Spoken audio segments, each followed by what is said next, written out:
Hello, welcome to Monday Night's Hotline Live with Record Sport. My name is Daniel Carr. I'm delighted to be joined all the way from Hungary by Record Sport's dynamic duo, Scott McDermott and Keith Jackson. Are you not going to try and pronounce the place we're in, Daniel? I know he skipped around that one last night as well. Aye, Hungary. Aye, never heard of Zalaegerszeg, no? Well done. Zalaegerszeg, that's really good, eh? I think it's Zalaegerszeg, but yeah, no. Close enough. In Hungary for a match between Belarus and Scotland. You haven't remembered that there?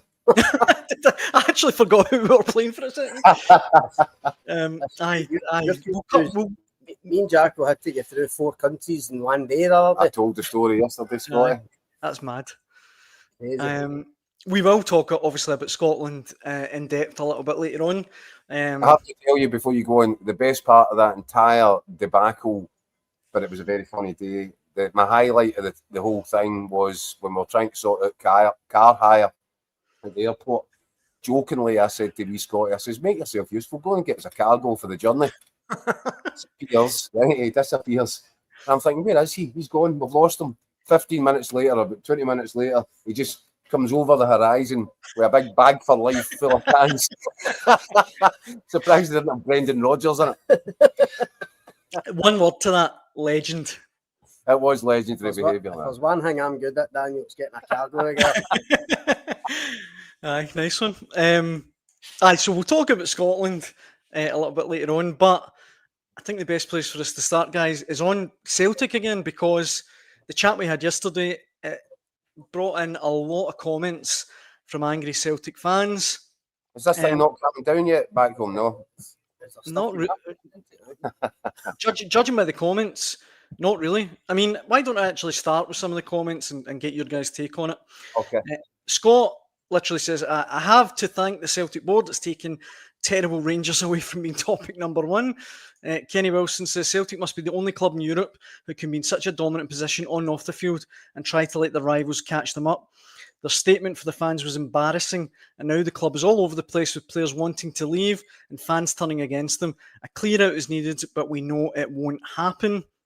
This one from Cliff says, the Celtic board don't want Brendan Rodgers and despise their own support. It's so obvious. And the Kipper one says, the Celtic statement goes on about how difficult it is to sign players in the January in the transfer window. How then do other clubs manage it fine? Yeah. So, I mean, that's just a wee taste of some of the comments we're getting. This is where they made themselves look silly. And I know, kind of last night, Daniel, I was talking about if you were in charge of Celtic's PR. These are all the things. See, when you write or when somebody puts a statement like that together, you've got to look at it if you're doing your job properly and say, guys, see here, here, here, here, here, here. We've left our chin exposed about 5 times. We'll get our head kicked in. Honestly, it's ludicrous. And exactly that point. I mean, this thing, it's really difficult to sign players in the transfer window. Every club in Europe is signing players. So I'm sorry. There might be 1 or 2 cases where something falls through. That is part of the jeopardy of the transfer window. But a good club that is properly organised has options 1, 2, and 3. And if 1 falls down, you go to 2. And if 2 falls down, you go to 3. Maybe Celtic did all that. But where was 4, 5, and 6 then? It's simply not acceptable. The Celtic fans aren't accepting it. And I'm afraid they're going to have to reap what they sow on this one. Somebody's been asleep at the wheel, and Celtic fans are rightfully going thermonuclear because they're the guys that stump up every week. They're the guys that are asked to buy merchandise. You know, see this line that was in that statement? I forgot to mention that. See that line that was in the statement about mainstream media have commercialised the transfer window? Commoditized or whatever it was. And they're attempting to say that we're trying to cash in here. We're trying a club that brings out a new strip every 3 weeks. I know. Accusing us of that. Well, I'm sorry, but you know, no wonder the Celtic fans are angry about it. I think I'm getting angry about it just in a point of principle. They're taking people for fools, and you know, as I said, they're going to have to reap what they sow on this, and they deserve everything they're going to get from the fans because they've treated them with utter disdain and contempt. But also, one of the main things the fans have asked for is transparency and openness. Part of the statement basically said, No, there Part of- are mitigating factors. Part of an anonymous statement. Well, there are mitigating factors in the transfer window that fans don't know about. Well, tell them. Exactly. Tell them what the factors were. Explain to them what happened with Casper Dolberg. Well, explain to them what happened towards the end of the window with Adam Ida, why he was allowed to go, why there was no replacement. And I think fans would appreciate this. I think, as I've said before, last night, an apology should have been the first thing for the board. But if you're going to put a 1,000-word statement and talk about mitigating factors and reasons that people don't know about, then you need to tell them. You need to be honest and open. That was the only way out of it. 1,000 words, and not one of them was the one word that they needed to find. Sorry. Yeah. It's quite remarkable. Just talking about the fan reaction. I don't think I've ever seen such a strong fan reaction for one club statement. And how Celtic, you think of it as a club last season that won a double within seconds of beating Bayern Munich or taking Bayern Munich extra time, the Champions League playoff to get into the knockouts. 13 titles out of 14. Right, a top manager, 80 million in the bank. They've got even the draw for the Champions League, draw against a Kazakhstan team to get into the Champions League. Yeah. It's actually a remarkable achievement. Aye. How in the space of 6 weeks, a club has managed to turn their own fans against them, and now for the outside, the place looks like an absolute shambles. It's a bin fire. They've created a bin fire, and they really, on this occasion, no one but themselves to blame for it. An omni shambles. We've got plenty of comments coming in as we speak. If you want to have your say, please get in touch in the comments section below. Let me read through a few of these. John says, I've been a Celtic supporter all my life. I'm 63. I've never been so disappointed with a club like this. Marzuno says, they attempted to douse the Flames with a big steam bucket of urine. Davey says, how dare the board think we lack the intelligence when it comes to financial fair play? The board are a disgrace. Frankie says, 1,000 words that said nothing. Rangers Easy OK says, what about the obligatory pop at Rangers?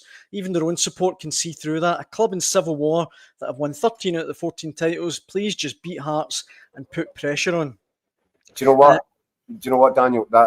Rangers Easy OK. He's brought up a point there, and I completely agree with it. That was classless. And I said last night it was an attempt to pander, but it didn't hit. It didn't land. All it did was infuriate Celtic supporters who have heard all this stuff too many times.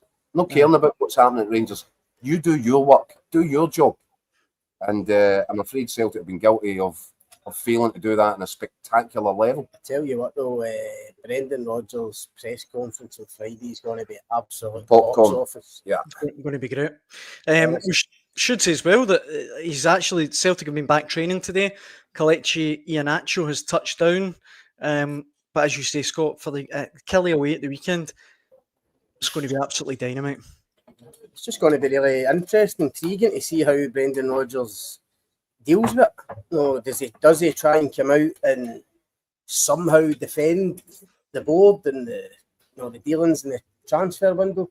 Does he react to the story about the Celtic insider apparently briefing media outlets about how it's actually Brendan Rodgers that's trying to engineer his way out? I'm not sure how he'll deal with it. What would you think? I don't know, and I'm not sure that he'll know at this minute in time. I honestly still think he's still processing all the events of the last week or so. It'll be percolating away. What I do know, Scott, and what I said last night, see by the time he sits down in front of a camera, he'll know exactly what he's going to say. He'll know exactly what tone he wants to hit. He'll know exactly how he wants the message to land. And he's a very, very skilled communicator. Brendan Rodgers won't. If Brendan Rodgers has got a target, he certainly won't miss it. A couple of more of these comments, guys, because there's so many coming in. I feel like I should go through them. Is that a Barcelona away top? You've come to your work wearing a football top. You're breaking up, Keith. So, Marzuno says, Brendan Rodgers.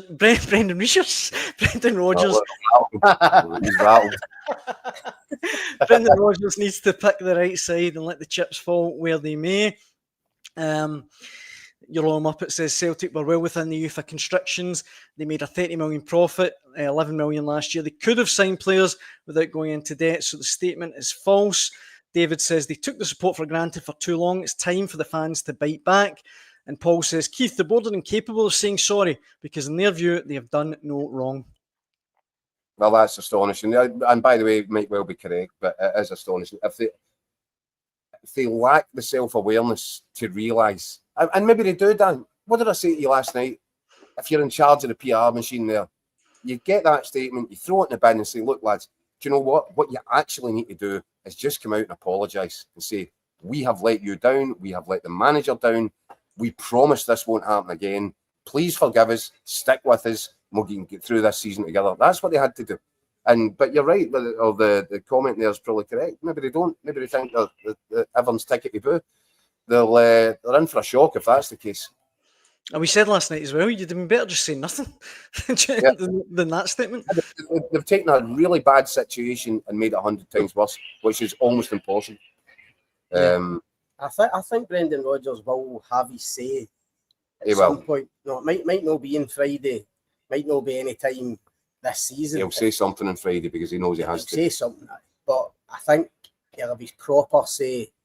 No, maybe when he leaves Celtic, which can be difficult at times when managers leave and agreements are put in place and stuff like that. But I'm sure in time, Brendan Rodgers will tell the real story here about how he thinks about how the last couple of windows have went and how that kind of, you need to say lack of ambition, within the club has probably kind of hurt him and affected his kind of second stint at Celtic. Do you know the thing is though, if he does see out the third year of his contract, third and final year, I think he will. Well, in that case, he just simply finalises the terms of his contract. There's no non-disclosure agreement required. Don't need an NDA. Yeah. He's simply worked to the terms of his contract. And this, I would imagine the Celtic board will be absolutely terrified at the prospect of that. Because if he doesn't come out and unload and tell his whole story, which would really make it even more toxic, probably, at the minute, I think he'll come out and I think you're right. I think he'll give a part version of it. Yeah. But by the end of it, with no NDA to sign, I think there'll be guys in that boardroom right now absolutely terrified at the prospect of it. Because whatever he says, it'll just ingratiate himself even more at the Celtic fans. Well, there is an element, Daniel, if we've been talking about it and he made the promise to the Celtic supporters that he wouldn't leave before his term was up this time. As I said last night, I felt there was a point, probably 12 months ago, less than that, where I believe that he was ready to commit for even longer. I think that ship has sailed. But I think I actually think probably the majority of Celtic fans now, they're completely, I think, on his side. I think they'd be even more on his side if he did quit, if he did say, I'm sorry, I can't tolerate this, and come out and machine gun who he deems to be responsible and call people out for it. I think the Celtic fan, I think he'd actually have even more of a hero status by doing that than he will do by staying, even if he goes on to win a treble this season.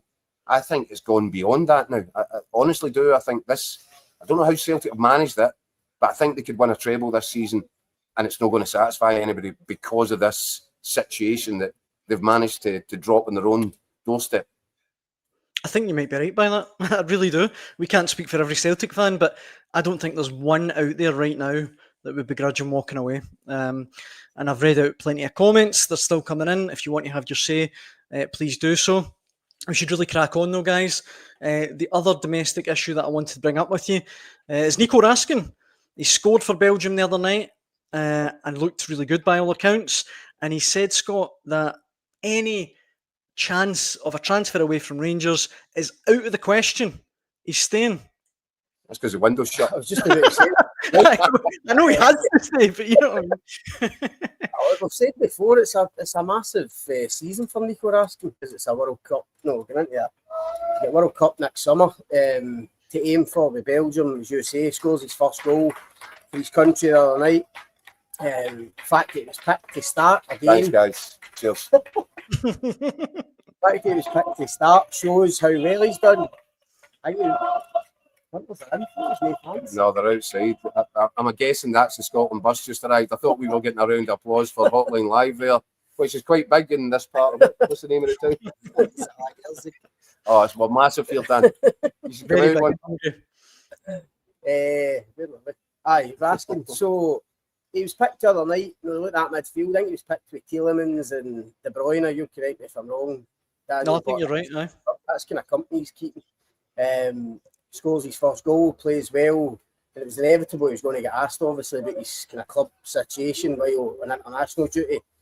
And look, he's answered it the way you'd expect him to, because he's at Rangers, whether he likes it or not, until the next window. But I said at the time, you know, as soon as the window closed, I was amazed that he was still at Rangers, given what happened around the Old Firm game when he was bombed out of the squad altogether by Russell Martin, and even the manager's comments afterwards when he seemed to kind of suggest that, you know, we're all in this together. You know, we only want people that, you know, are willing to kind of fight for the cause, suggesting that Raskin wasn't part of that. So I think in the next week there's going to be serious talks between Russell Martin, Nico Raskin, maybe Kevin Thelwell, and I think for all parties they need to iron it out. You know, they need to find a solution to this, because Rangers fans want Raskin in the team. He's a big fans' favourite. If Russell Martin's going to get a winning team on the pitch, I think he's got a better chance with a fit and on form Raskin in it. And as we say, for the player himself, he has to be playing games. He has to be playing games to stay in the national setup ahead of the World Cup next summer. But there you go, right? I mean, this is where, again, you know, we're talking about Celtic and criticising Celtic, and rightly so. What about that? How can Rangers actually, how can anybody in their own head, Russell Martin, Thelwell, whoever it is, how can you justify thinking? What mental gymnastics are required for you to say, oh, there's Nico Raskin, oh yeah, Belgian international, going to a World Cup, plays with De Bruyne, all these guys. Let's take him out of his position and put Joe Rodwell there. Now, with the best will in the world, Joe Rodwell, he's had a decent career. He's done fine. He couldn't get a game at Bournemouth. This is a guy that's walking into the Belgian international side. Honestly, right. Talk about creating your own problems. Yeah, I know. Incredible that's got to us. But Daniel, I think to be fair to us, what was the first European game? The first time that the wraps come off Russell Martin's Panathinaikos. First competitive, Ibrox. Yeah. And Nico, I'm watching this and I can't believe my eyes.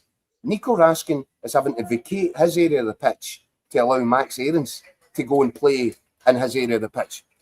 Nico Raskin is going out to the left-hand side on the touchline, and Max Aarons is coming inside. And I'm thinking, this boy must be some player, Max Aarons. I don't think I've seen him make a forward pass at any point. And Nico Raskin standing there watching this, and clearly this is under orders. Nico Raskin has every right to question that. If I was Nico Raskin, I'd be chatting the manager for saying, "What is this?" And I think he's been made out to be something that he's not, a hothead. You know, that comment that you said, Scott. You know, what Russell Martin said after the Celtic game, we're only one. The inference there was that this guy's a bad apple. Yeah. This guy's bad news. This guy's, toxic inside the dressing room. My belief is that couldn't be further from the truth. I think he's a really well-liked, really popular guy. And I think he's a guy, obviously, that's got an opinion. He's obviously confident about himself and his ability and what he should be doing. What's the matter with that? I want a dressing room full of people like that. If you can't handle a guy simply because he's asking questions about your style, the tactical kind of blueprint that you're trying to lay down. By the way, see if you're winning every game and you're looking amazing and the team's looking great, then okay, maybe if you're that player, you need to sit down and shut up. But if you're watching this team throwing away a league title over the course of the first 3 or 4 games of the season, you've got every right to say, hold on a second, guys. I'm not being able to influence the game the way that I'm capable of doing because you won't allow me.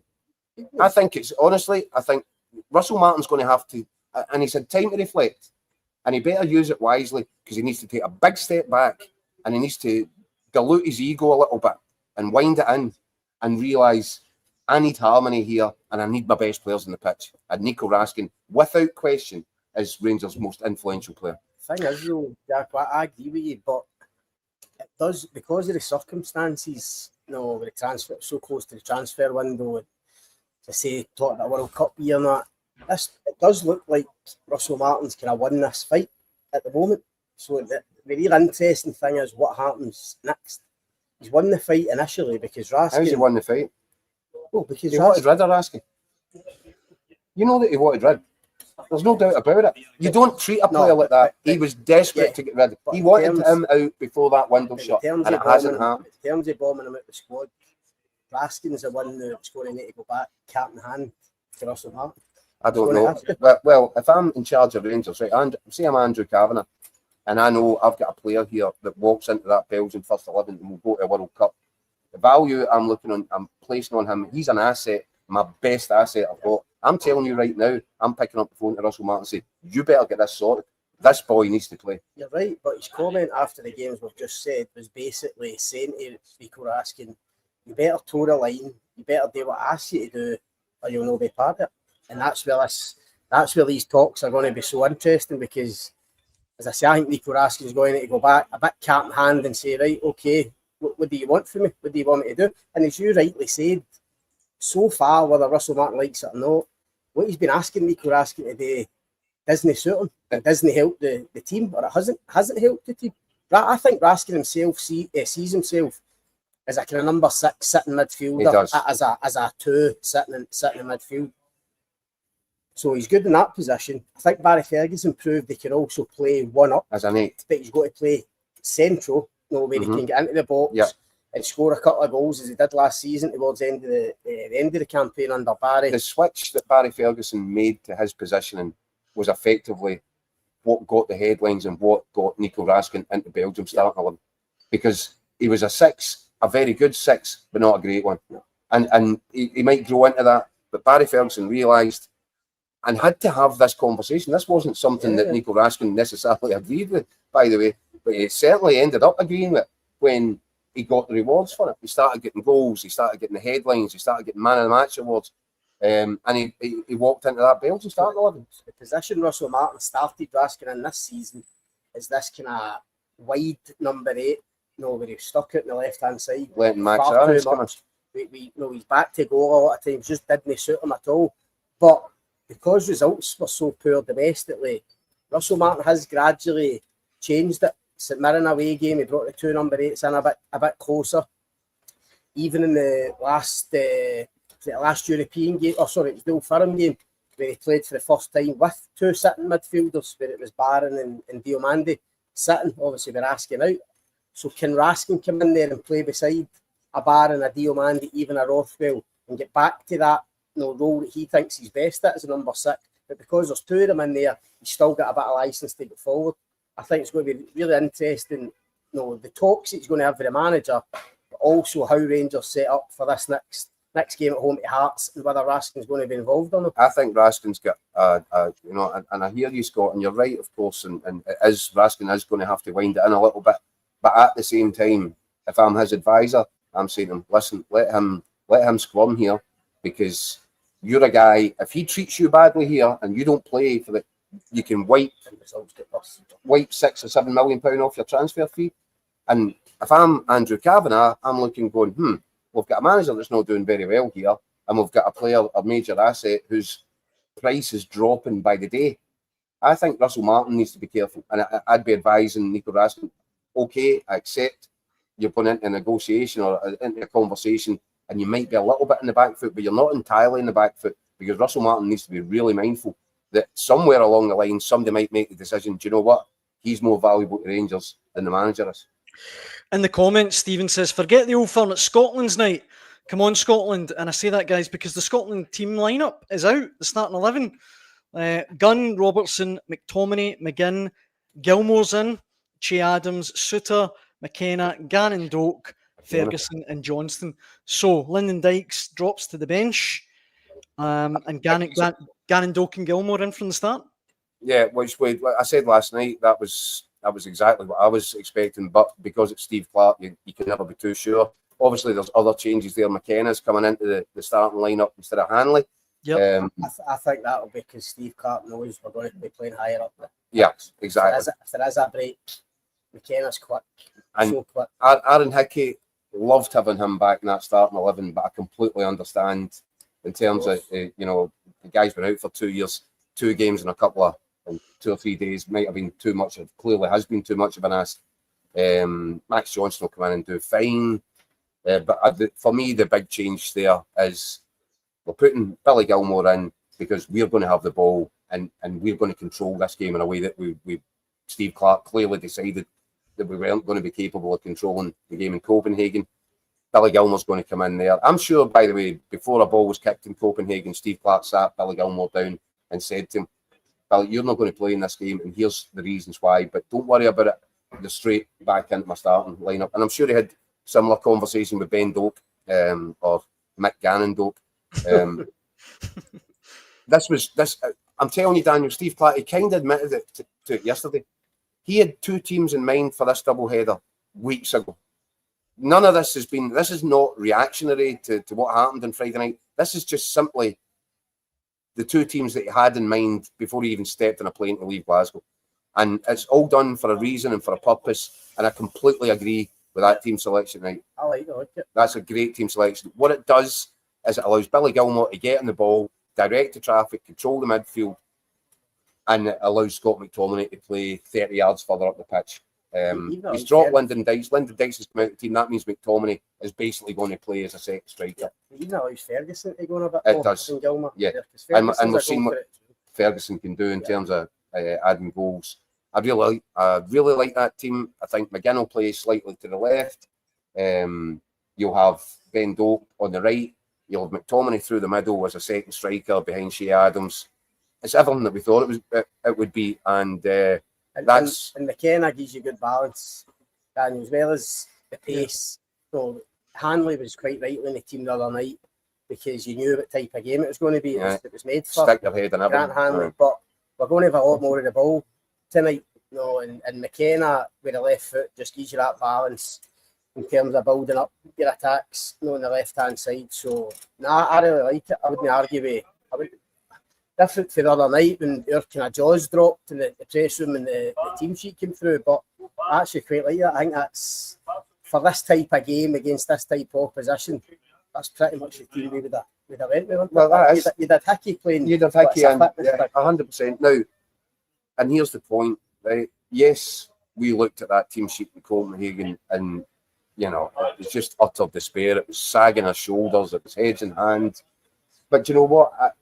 So you watch the match, you hear his reasoning behind it, his explanation for it. You might not like it, you might not agree with it, and you might still come back to the point, but if we just went to our best 11, we might have won the game. And maybe there's an argument, maybe it's a valid one.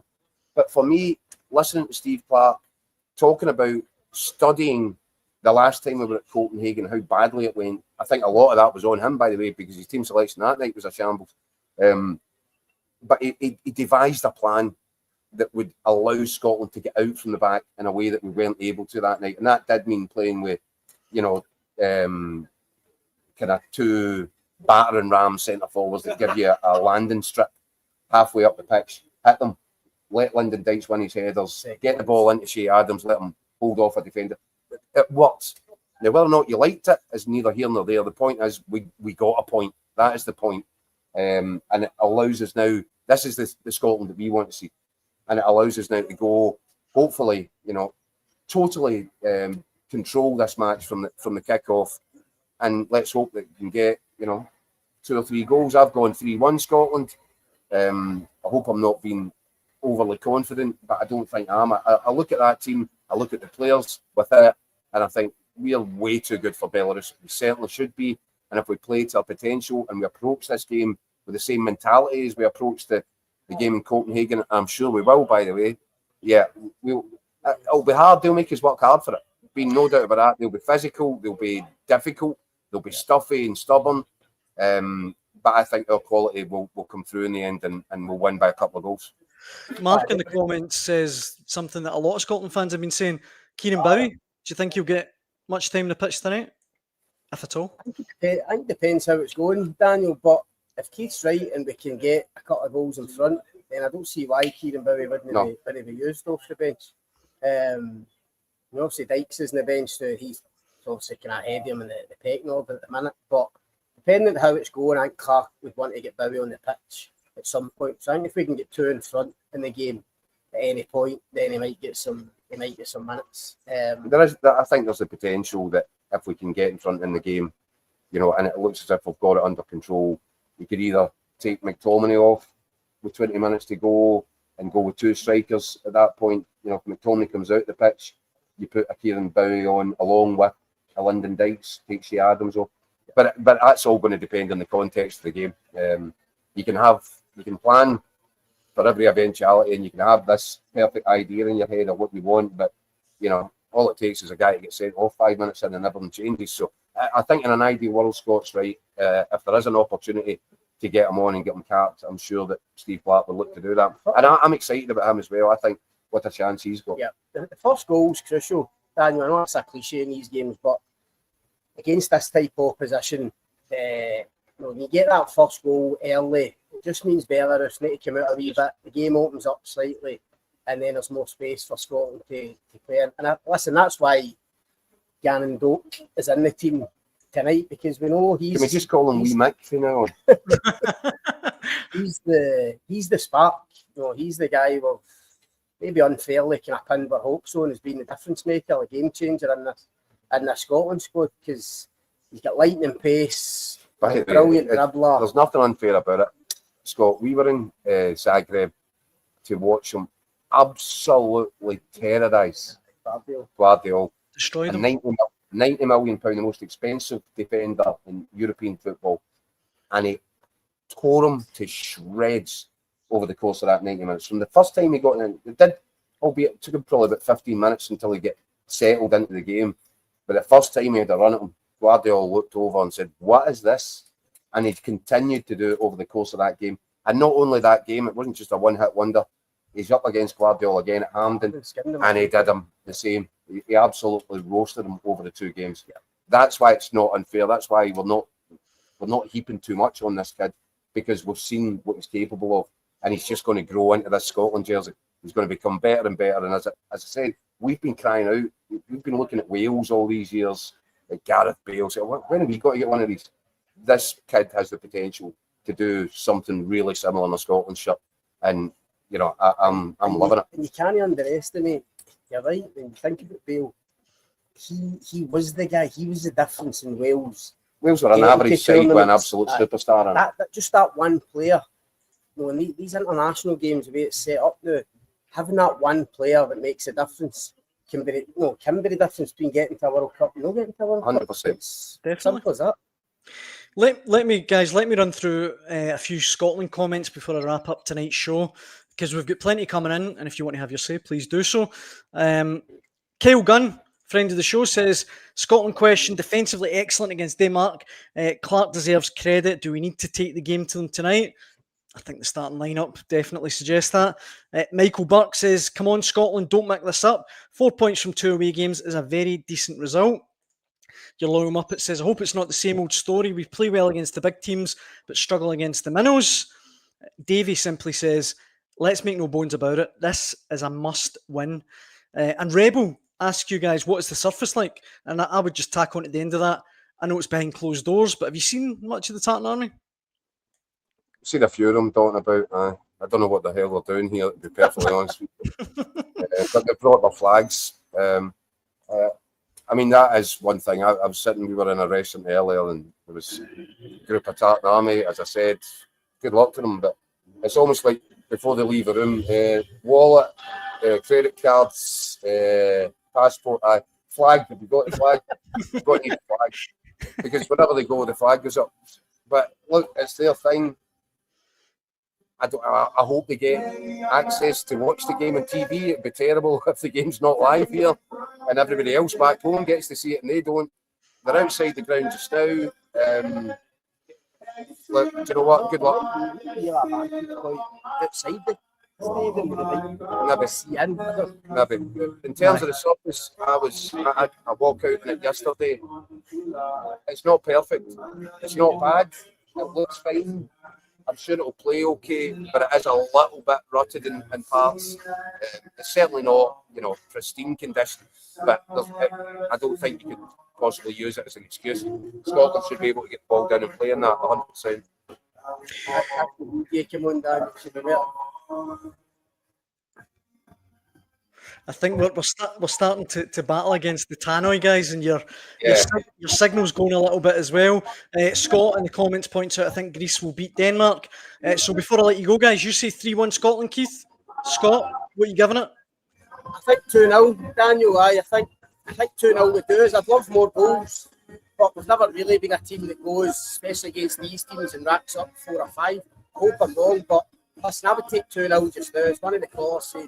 4 points for the 2 games, that's all that matters. 2-0 will do me. Absolutely, and I hope you're both right. It's going to be 4-0 to Scotland, just to let you know. That brings us to the end of Monday night's Hotline Live with Record Sport. Thank you so much for all the comments. We really appreciate it. And come on, Scotland, let's get 3 points. Guys, hope it's a cracker for you. Cheers, Daniel. Cheers, Dan. Cheers, guys. Thank you. And thanks for watching at home. Cheers.